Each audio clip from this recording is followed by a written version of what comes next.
In this video, I will be discussing how the respiratory system balances the pH levels in the blood.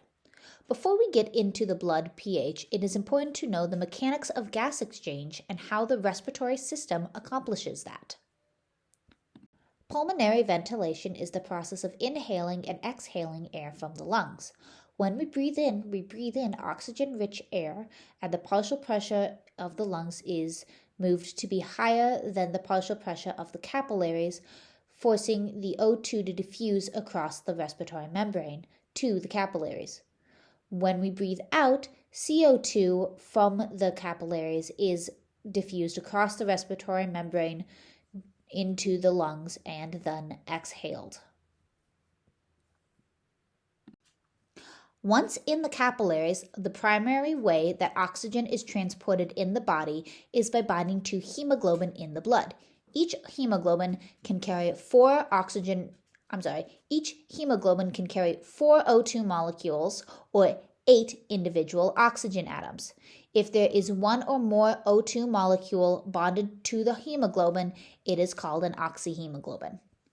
Oxygen is then delivered to the systemic tissues at the systemic capillaries, where the process for aerobic respiration produces CO2. For every molecule of O2 consumed, 1 molecule of CO2 is produced. As the O2 is dropped off by the hemoglobin, CO2 is picked up.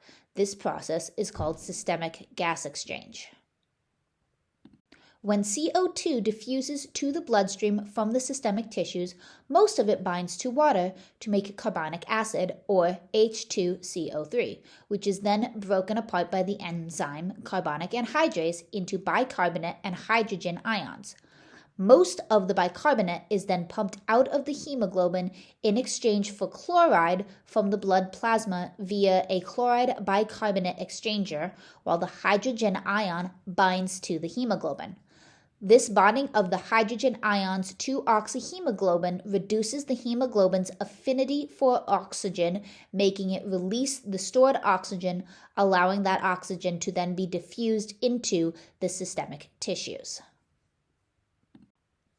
Eventually, the hemoglobin is transported back towards the lungs, where the previously described process is reversed.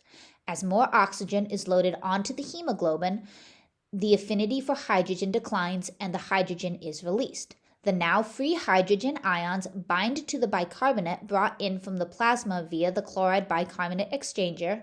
The bicarbonate binds with hydrogen ions to create H2CO3, which is broken apart by the same enzyme mentioned previously to become CO2 and H2O, at which point, due to the partial pressure of CO2 in the lungs being lower than the capillaries, the CO2 diffuses back to the lungs to be exhaled.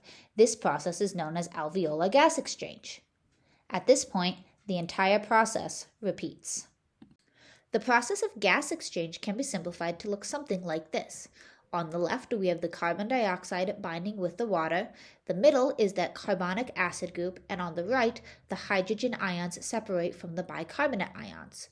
The right and left sides of the equation must go between the carbonic acid group pairing before they can break apart into their respective parts, depending on the direction of the exchange. Now you know the basics of gas exchange between the lungs, the capillaries, and systemic tissues. And we can discuss how the respiratory system balances pH. By facilitating the removal of CO2, the respiratory system helps regulate blood pH. Generally, the body wants the pH to be 7.40 plus or minus 0.05. An imbalance of pH occurs when the rate of pulmonary ventilation or breathing does not match the amount of CO2 being produced in the body. This imbalance can be categorized in two ways: acidosis or alkalosis. Acidosis is when there is not enough hydrogen in the blood. For instance, holding your breath will increase the CO2 in the body without allowing for it to be exhaled via the lungs, thus lowering the amount of hydrogen because more of it is bound up in the hemoglobin. The response to acidosis is hyperventilation, wherein the body needs to lose excessive CO2 quickly. If you were to hold your breath for a long time, you might feel the urge to take a larger than normal exhale to compensate for the raised levels of CO2. As the extra CO2 is removed from the body, the carbonic acid reaction shifts to the left. Remember, it is the presence of oxygen on the hemoglobin that results in hydrogen being released from the hemoglobin. Alkalosis is when there is too much hydrogen in the blood. When there is more oxygen in the body than is needed, hydrogen levels rise, lowering the pH. The response to alkalosis is hypoventilation, which is any process by which more CO2 is acquired into the body quickly.